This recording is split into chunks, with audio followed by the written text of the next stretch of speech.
ব্যক্তিগত কোম্পানীৰ বিৰুদ্ধে এবাৰ গৰজি উঠিল কৰ্মচাৰী।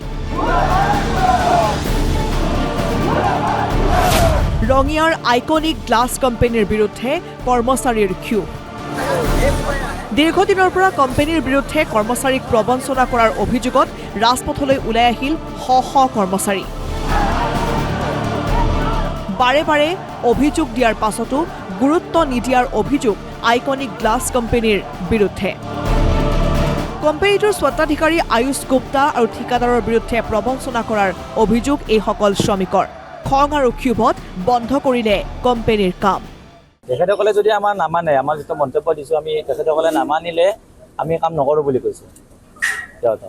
আৰু আমাৰ যিখিনি চেলাৰী হয়, যিমান আজি 1 বছৰ 4 মাহ কাম কৰিলোঁ, কোনো দিনত চেলাৰী নহয়, 10টা বজাৰ ৰাতি 10টা বজাৰ পিছত চেলাৰী হয়। এইটো আমি গম পোৱা নাই, কিন্তু আজি মই আহিছিলে কথা পাতিব, মই মালিকৰ লগত কথা পাতিব খুজিছিলোঁ, মোক কথা পাতিব নিদিলে। মালিক আজি অহা নাই, ফোন নম্বৰ খুজিছিলোঁ নিদিলে। তেতিয়াৰ পৰা আমি আজি 16 মাহে কাম কৰিলোঁ, তেতিয়াৰ পৰা এনেকুৱাই হৈ আছে। অতি কম দৰমহাৰ বিনিময়ত দৈনিক 12 ঘণ্টা কাম কৰা শ্ৰমিকসকলে সময়মতে নাপায় দৰমহা।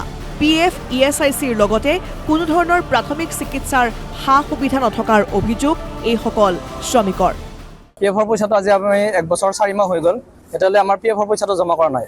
কিছুমানৰ মানে কি হৈছে, এই 1 মাহ বা 2 মাহৰ পইচা জমা কৰি দিছে PFৰ, আৰু বাকী কিছুমানৰ দিয়াই নাই। আৰু এতিয়ালৈ বাকী 12 মাহৰ 13 মাহৰ পইচা আমি এতিয়ালৈ পোৱা নাই, বৰ্তমানলৈ পোৱা নাই। মানে 16 মাহৰ পোৱা নাই। বিহুত মানে কি হয়, হলিডে আহিলে তেওঁলোকে কি কৰে, যিখিনি মানে বিহু যদি আহে, হিন্দু মানুহখিনি নাহিলে মানে আমাৰ মুছলিমখিনি কামত লগাই ডাবল পইচা দি দিয়ে। বাকী হিন্দু মানুহখিনিক মানে যিটো হলিডেৰ পইচা পাবলগীয়া থাকে, সেই হলিডেৰ পইচাটো নিদিয়ে। আৰু আমাৰ ঈদ আহিলে আমাক মানে সেই ঈদৰ হলিডেৰ পইচাটো নিদিয়ে। বাকী যিখিনি ল'ৰা আহে, কৰ্মচাৰী আহে, তেওঁলোকক মানে ডাবল পইচা দি দিয়ে, বাছ সেনেকৈ হেৰি কৰে। তাৰপিছত মানে আৰু তেওঁলোকক সুধিলে আৰু মানে তেওঁলোকে কোনো উত্তৰ নিদিয়ে।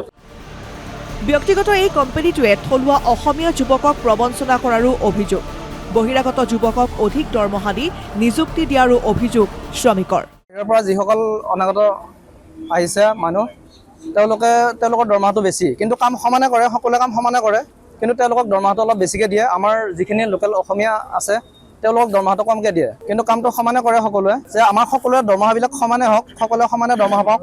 আৰু যিটো সাপ্তাহিক বন্ধ থাকে, সেই বন্ধটো নিদিয়ে। বুজি পাইছোঁ, আমি কোম্পানী বন্ধ কৰিব নোৱাৰে, কিন্তু সকলোকে এদিন মিলাই কিনে এই উইক অফটো দিব পাৰে, কিন্তু নিদিয়ে। আৰু ঠিক আছে, উইক অফটো দিব নোৱাৰে আপোনালোকে পইচাটো সপ্তাহৰ মূৰত ডাবল দিয়ক, সেই পইচাটো তেওঁলোকে নিদিয়ে।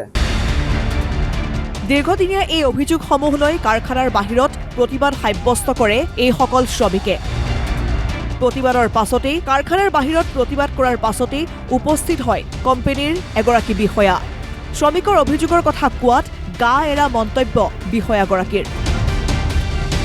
কিন্তু শ্ৰমিকসকলৰ দাবী অতি শীঘ্ৰেই সমস্যাৰ সমাধান কৰক, অন্যথা 700 কৰ্মচাৰীয়ে দীৰ্ঘদিনৰ বাবে বন্ধ কৰিব কোম্পানীৰ কাম।